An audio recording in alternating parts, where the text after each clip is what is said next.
তুমি হাসাও তুমি কাঁদাও অন্ধ বোবাকে রিজিক যোগাও তুমি হাসাও তুমি কাঁদাও অন্ধ বোবাকে রিজিক যোগাও করলে হাহাকার তৃষ্ণা পিপাসার মিষ্টি পানিতে প্রাণটা ভেজাও হয়নি হবে না তোমার সমান আল্লাহ মহান তিনি আল্লাহ মহান আল্লাহ মহান তিনি আল্লাহ মহান আল্লাহ মহান তিনি আল্লাহ মহান সূর্য ওঠে রোজ পূর্ব আকাশে জ্যোৎস্না ছড়াই চাঁদ রাত্রি আকাশে সূর্য ওঠে রোজ পূর্ব আকাশে জ্যোৎস্না ছড়াই চাঁদ রাত্রি আকাশে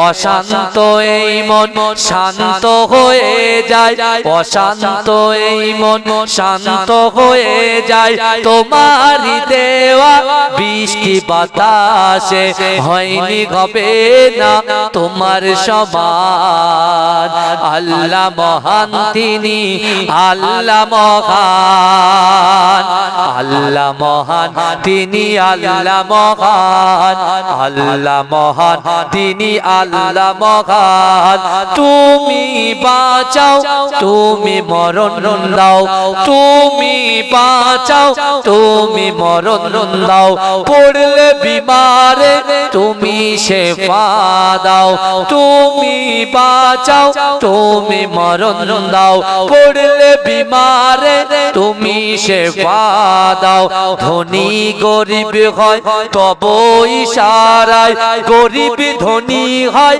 যদি তুমি চাও হয়নি হবে না তোমার সমান আল্লাহ মহান তিনি আল্লাহ মহান আল্লাহুম্মা সাল্লি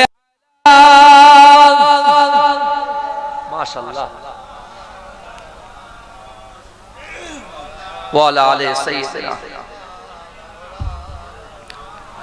আকাশেতে মেঘ চলে তারা ও আনন্দে বলে গভীর গর্জনে বলে বলে লা ইলাহা ইল্লাল্লাহ লা ইলাহা ইল্লাল্লাহ লা ইলাহা ইল্লাল্লাহ মুহাম্মাদুর রাসূলুল্লাহ সকলে বলুন সাল্লাল্লাহু আলাইহি ওয়াসাল্লাম নাহমাদুহু ওয়া নুসাল্লি আলা রাসূলিহিল কারীম আম্মা বাদ উপস্থিত আমার সম্মুখে বসে থাকা দিনদার ঈমানদার আল্লাহ ওয়ালা নেককার আমার মুরব্বি বাপেরা চাচা জানেরা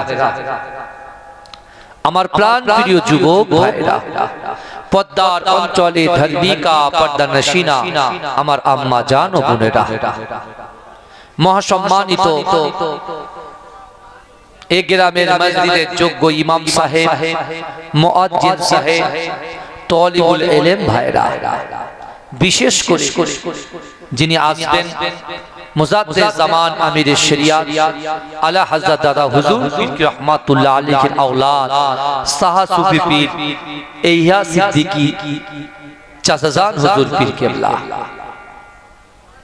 আমার আগে যিনি আলোচনা করছিলেন আমার খুব মহব্বতের মানুষ রফিকুল ইসলাম সাহেব জাফরি সাহেব আমার প্রিয় ভাই অনেক ধরে আপনাদের নিয়ে আলোচনা করেছেন আমি গুনাহগার এসেছি আপনাদের কাছে দোয়া নিতে আমি কিন্তু ওয়াজ করতে আসিনি আমি দোয়া নিতে এসেছি কারণ দোয়া মানুষের তাকদীর পরিবর্তন করে দেয় আজকে যদি আপনারা মন খুলে আমার জন্য দোয়া করেন আমার যে সমস্যাগুলো আছে আল্লাহ আপনাদের দোয়ায় আমার সমস্যা সমাধান করে দেবে। জোরে বলে বলে। আর আপনারাও এখানে এসেছেন কোরআন হাদিস শুনবো, কিছু আমল নিয়ে বাড়ি যাব এবং সেই আমল করে 5 ওয়াক্ত নামাজের পাটিতে আল্লাহর কাছে দোয়া চাইবো। আমার জন্য চাইবেন, আপনাদের নিজেদের জন্য চাইবেন, যেটা চাইবেন আল্লাহ সেটাকে কবুল করে নেবেন। জোরে বলুন না সুবহানাল্লাহ।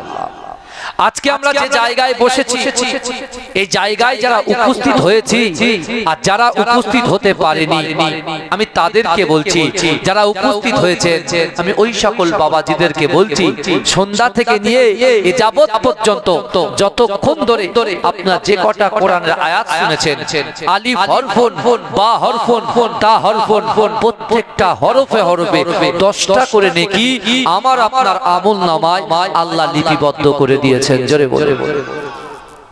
শুধু তাই নয়, আজকে এই গ্রামে কোচপুকুর দক্ষিণ পাড়া আমার সামনে, আমার পিছনে, আমার ডান দিকে, আমার বাদিকে যত কবরবাসীরা ওই কবরে চলে গেছে, বিশ্বাস করুন তারা আমাদের দিকে তাকিয়ে আছে।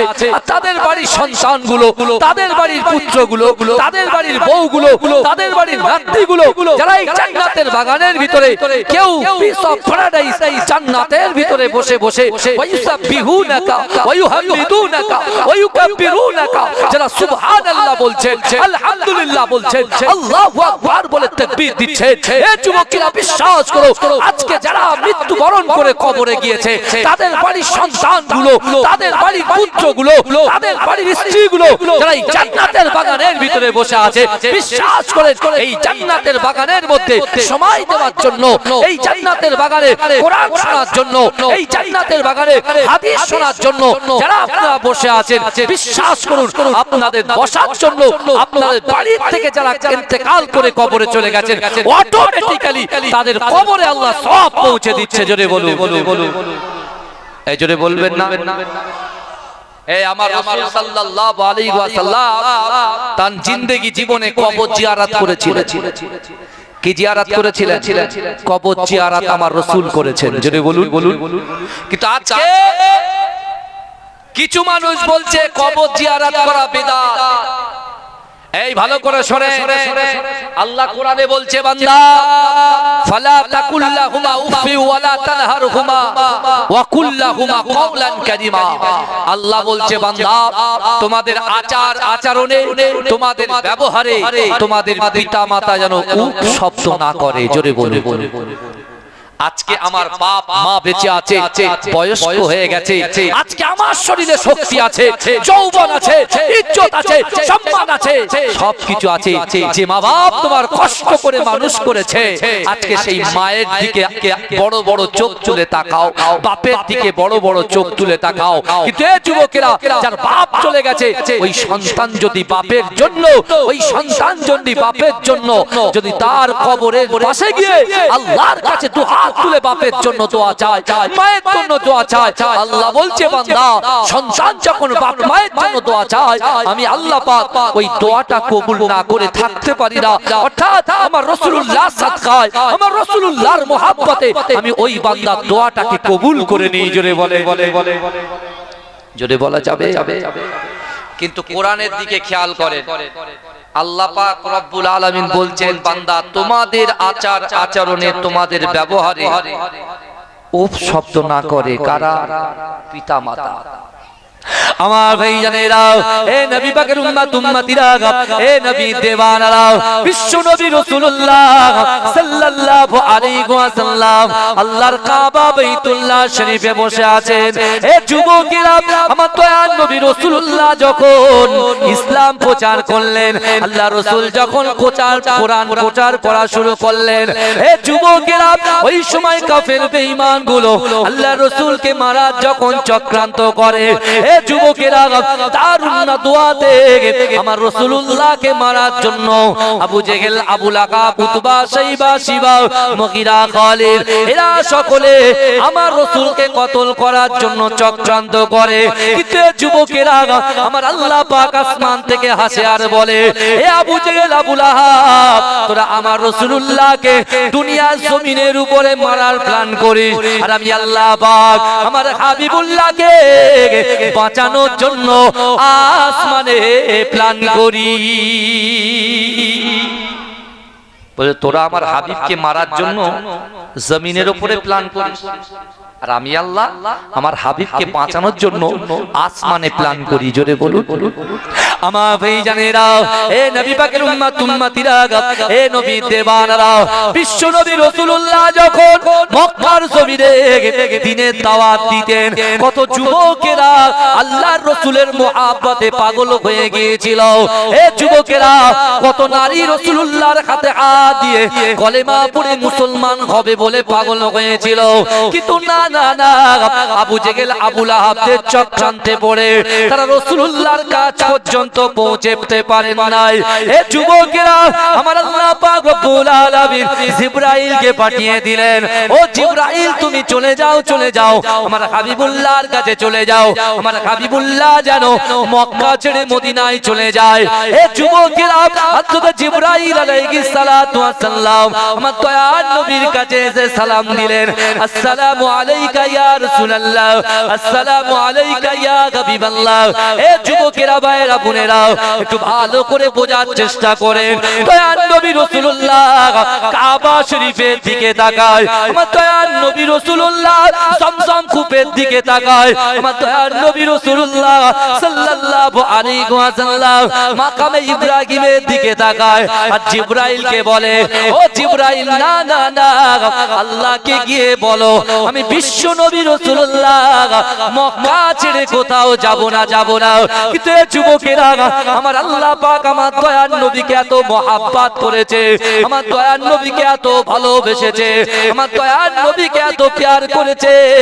এ যুবকেরা, আমার দয়ার নবী মুস্তাফা চাঁদ রহমতকে আল্লাহ পাক এত ভালোবেসেছে, এত প্যার করেছে। যুবকেরা, আমার দয়ার নবী রাসূলুল্লাহ জবান থেকে আল্লাহর কাছে যে দোয়া করেছে, আমার আল্লাহ পাক সাথে সাথে আমার দয়ার নবীর দোয়াটাকে কবুল করে নিয়েছে।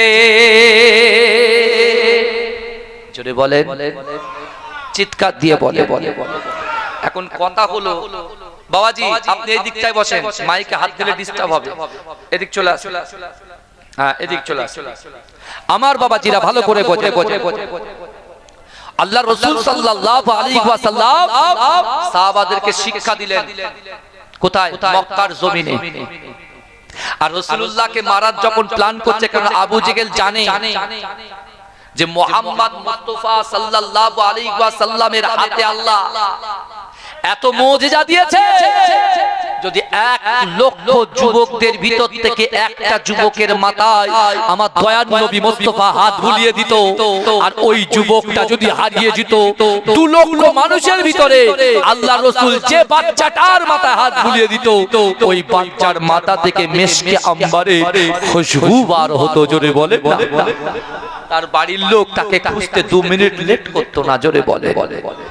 আবু জেহেল চিন্তা করছে, যদি মুহাম্মদকে মারা না যায় তাহলে কিন্তু আমার নেতাগিরি ছুটে যাবে, আমার চেয়ার চলে যাবে। আল্লাহ বলছে, হাবিব আমি আপনাকে মহব্বত করি, ভালোবাসি, জিবরাইল যাও হাবিবকে বলো মক্কা ছাড়তে। রাসূলুল্লাহ বলছে, জিবরাইল না, মক্কা আমি ছাড়বো না। যদি মক্কা ছাড়ি, কাবা শরীফ তওয়াফ করার ইচ্ছা হলে তওয়াফ করব কেমন করে? মাকামে ইব্রাহিমের পিছনে 2 রাকাত নামাজ আদায় করার ইচ্ছা হলে কেমন করে আদায় করব? জামজামের কূপের পানি পান করার ইচ্ছা হলে কেমন করে পান করব? বুঝে যাচ্ছে কথা? আমার রাসূলুল্লাহর মনটা খারাপ।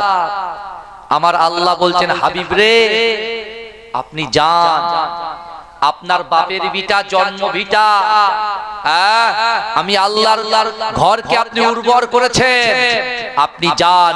আপনার মক্কা থেকে মদিনায় যাওয়াটা পুরোপুরি যাওয়া নয়, কারণ মক্কা থেকে মদিনায় যাওয়াটা হলো টেম্পোরারি যাওয়া, অর্থাৎ আমি আল্লাহ বলছি একদিন আপনার বিজয় আসবে, জোরে বলুন।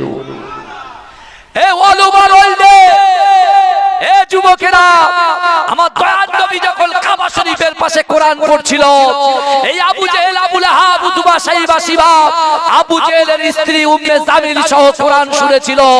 যেদিন কি আবু জেহেল মনে মনে ভাবছে যে না, আজকে যখন কোরআন বাইরে এসেছে, মক্কার যুবকরা, মক্কার নারী পুরুষেরা আমার সঙ্গ ছেড়ে দিয়ে মুহাম্মদ মুস্তাফা সাল্লাল্লাহু আলাইহি ওয়াসাল্লামকে ঘিরে ধরে বসেছে, জোরে বলুন না সুবহানাল্লাহ।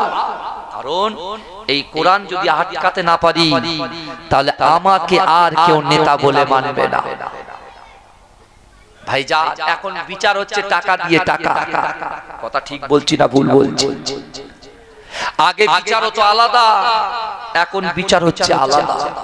কিন্তু একটা জিনিস মনে রাখবেন বাবু, আল্লাহ কোরআনে বলছে, বান্দা আমি আল্লাহ তোমাদেরকে জানিয়ে দিলাম, নাহনু আকরাবু ইলাইহি মিন হাবলিল ওয়ারিদ, অর্থাৎ তোমাদের ঘাড়ের শিরা উপশিরা থেকে অতি নিকটবর্তী আমি আল্লাহ তোমাদের সাথে আছি, জোরে বলে। যে সঠিক বিচার পাই না, ভাই তুমি কষ্ট পাচ্ছ, কষ্ট পেও না। তোমার কষ্ট হচ্ছে মানে তোমার সুখ আছে। আর যারা এখন যাদের হারার কথা তারা জিতছে, অর্থাৎ তাদের সুখ, তারা সুখ পাচ্ছে মানে তাদের কষ্ট আছে। কথা ঠিক বলছি না ভুল বলছি? বিচার কিন্তু একদিন হবে। কিন্তু আমার আল্লাহর হাতে থাকবে। ঘাবড়াচ্ছেন কেন? হয়তো জমি দিয়েছে, বাড়ি দিয়েছে, গাড়ি দিয়েছে, অর্থ দিয়েছে, সংসদ দিয়েছে, ইজ্জতটাকে হরণ করেছে, চিন্তা করবেন না। একদিন কিন্তু আপনার যদি বিনা দোষে কেউ শাস্তি দেয়, একদিন কিন্তু তাকেও শাস্তি পেতে হবে। সেই দিন কিন্তু বেশি দূরে নয়। এ যুবকেরা, তাই তো বলি, যদি তিনটে জিনিস আপনার কলিজার ভিতরে থাকে, এ যুবক বিশ্বাস করো, একটু সম্মানের জন্য, একটু ইজ্জতের জন্য, একটু চেয়ার পাওয়ার জন্য আমরা যারা পিছু পিছু ঘুরছি, এ যুবকেরা আজ থেকে ১৫০০ বছর আগে রাসূল আমার সাহাবাদেরকে বলেছিলেন, রে আমার সাহাবারা, আমি রাসূলুল্লাহ জানিয়ে দিলাম আল্লাহ তোমাদের সম্মান দিয়েছে, জোরে বলুন না সুবহানাল্লাহ। সম্মান কে দিয়েছে? আল্লাহ আমাদের সম্মান দিয়েছে। ওয়ালাকাদ কাররামনা বনি আদম, আল্লাহ বলছে আমি বনি আদম সন্তানকে ইজ্জত দিয়েছি, সম্মান দিয়েছি, জোরে বলে। যে আল্লাহ আমাদের সম্মান দিল, আজকে আল্লাহ সম্মানকে উপেক্ষা করে বাদ দিয়ে এখন মানুষের পিছনে সম্মানের জন্য ছুটছি। আল্লাহ রাসূল সাল্লাল্লাহু আলাইহি ওয়াসাল্লাম কাবা শরীফ থেকে যখন বাড়িতে গেলেন, এই আবু জেহেল, আবু লাহাব এরা সকলে গিয়ে আল্লাহ রাসূলকে বলছেন, শোনো মুহাম্মদ সাল্লাল্লাহু আলাইহি ওয়াসাল্লাম, তুমি এই কোরআনটাকে আগামী দিন থেকে পার করবে না। আর মক্কার যুবকদেরকে একটু উস্কে দিলেন অর্থের মাধ্যম দিয়ে, যে মুহাম্মদ যেখানেই কোরআন পড়ুক না কেন তোমরা হইচই চিল্লামিল্লি করবে, যাতে করে তার কোরআনের পড়াটা অন্য অন্য ব্যক্তিদের কর্ণগহ্বরে না যায়। আল্লাহ রাসূল ঘরে, মক্কার লিডার গুলো ঘরে ঢুকেছে, উপঢৌক নিয়ে, টাকা নিয়ে, অর্থ দিয়ে, বুঝতে পেরেছেন? এ আমার রাসূলকে বলছে যে রাসূলুল্লাহর আগে পিছনে কোনো গুনাহ নাই, যে রাসূল নিজে ক্ষুধার্ত অবস্থায় থেকে তার সাহাবাদের সান্নিধ্যে আল্লাহর পেটে পাথর বেঁধে নজির সৃষ্টি করেছিলেন। এ আমার সাহাবারা ইসলামের জন্য, কলেমার জন্য, কোরআনের জন্য মরতে যদি মরতে হয় মরবো, কিন্তু না, আপোষ কোনোদিন আমরা মিটাবো না। কারণ মরতে যদি হয় ইসলামের জন্য, কোরআনের জন্য, কোরআন বন্টনের জন্য মরবো। অর্থাৎ ২ নম্বরই করে আমরা কোনোদিন মাথা নত করব না। জীবন চলে যায় যাক, সন্তান চলে যায় যাক, স্ত্রী চলে যায় যাক, ভাই চলে যাক যাক, কিন্তু অন্যায় ভাবে কখনো মাথা নত করব না। আল্লাহর রাসূলকে বলছে, আবু জেহেল আপনার কি চাই? আপনি মক্কার বড় লিডার হতে চান, লিডার করে দেওয়া হবে। অর্থ চাই, অর্থ দেওয়া হবে। সম্পত্তি চাই, সব দেওয়া হবে। আল্লাহর রাসূল মুচকে মুচকে হাসছে, কারণ আল্লাহ পাক জিবরাইলকে দিয়ে বলেছিলেন, জিবরাইল যাও, আমার হাবিবুল্লাহ যদি বলে উহুদ পাহাড়কে পুরোটাই সোনা বানিয়ে দেবো, জোরে বলে। রাসূল মনে মনে ভাবছে যেরা বলে যে আল্লাহ সারা কুল কায়নাত সৃষ্টি করেছে, যে আল্লাহ যে মুহাম্মদ মুস্তাফা জান রহমান হাবিবে লবিবে তাবিব, যাকে আল্লাহ সৃষ্টি না করলে দুনিয়ায় কোনো কুল কায়নাত সৃষ্টি হতো না। আর আজকে আমার কাছে অফার দিচ্ছে, অফার যে আল্লাহ আমার কাছে দৈনন্দিন জবান থেকে বলাচ্ছেন হাবিব যেটা চাইবেন সেটা বানিয়ে দেব। তোরা কি দিবি রে? রাসূলুল্লাহ সাল্লাল্লাহু আলাইহি ওয়াসাল্লামকে যখন উপঢৌকনের বার্তা দিচ্ছেন, আল্লাহ রাসূল বলছে শোন, আত্তাকুল্লাহ, আল্লাহকে ভয় করো। কাকে ভয় করো? আল্লাহকে। আল্লাহকে ভয় করো। এ যুবক বিশ্বাস তোমার কলিজার ভিতরে যেদিন আল্লাহর ভয় ঢুকে যাবে, তোমার অন্তরের ভিতরে, তোমার কলবের ভিতরে যেদিন রাসূলুল্লাহর মহব্বত ঢুকে যাবে, তোমার কাজ কর্ম ফেলে দিয়ে যেদিন তুমি দৈনন্দিন 5 ওয়াক্ত নামাজি হয়ে যাবে, যেদিন তোমার মনের কথা, তোমার অন্তরের কথা, তোমার বিশ্বাসের কথা, তোমার ইচ্ছা আকাঙ্ক্ষার কথা যেদিন তুমি নামাজের পাটিতে দুহাত উত্তোলন করে আল্লাহ পাক রব্বুল আলামিনের দরবারে বলবে, বিশ্বাস করে যুবক আমি আপনাকে আপনার পীরের আওলাদ হয়ে বলে গেলাম, সেদিন তোমার ভিতরে যেগুলো অসম্ভব, এই অসম্ভব জিনিসগুলোকে আল্লাহ সম্ভব করে দেবে। জোরে বলবেন না?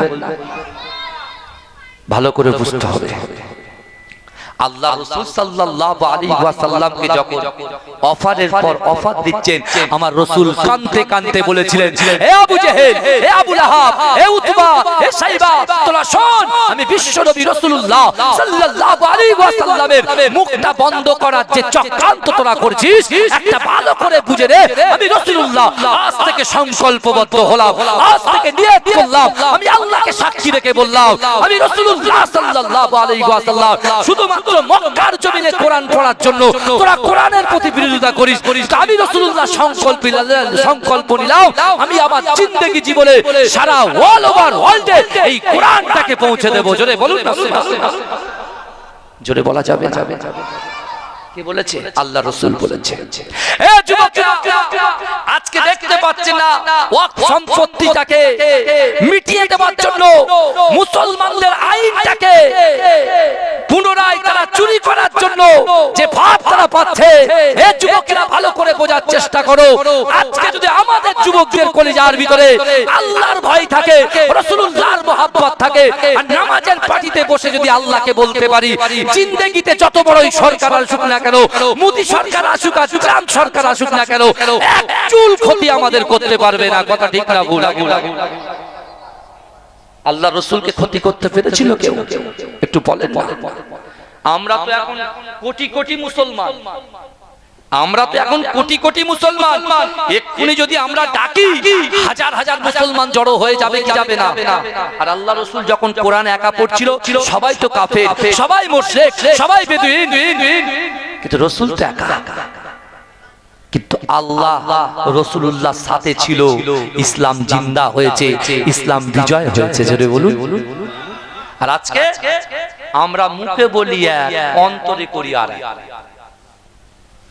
মুখে বলি এক, অন্তরে করি আর এক। যদি বলেন কেন? আল্লাহ রাসূল সাল্লাল্লাহু আলাইহি ওয়াসাল্লামের সাহাবারা আল্লাহর রাসূলকে এত মহব্বত করতেন, এত ভালোবাসতেন, ওরা সব সময় চিন্তা করতেন যে আল্লাহর রাসূল কখন যুদ্ধে যাবে, আল্লাহর রাসূলকে কখন দেখব, আল্লাহর রাসূলের মুখস্থিত বাণী কখন শুনবো, আল্লাহর রাসূলের সঙ্গে যুদ্ধে গিয়ে শহীদ হব, এই চিন্তা তারা করতেন। জোরে বলবেন না? আল্লাহর রাসূল কখন নামাজে দাঁড়াবে, রাসূলুল্লাহর পিছনে রাসূল ইমাম হবে আর আমরা মুক্তাদি হব, পিছনে দাঁড়িয়ে তাকবীরে তাহরিমা বাঁধবো, আমার রাসূল সালাত আদায় করবে, রাসূলুল্লাহর পিছনে আমরা সালাত আদায় করব। জোরে বলুন।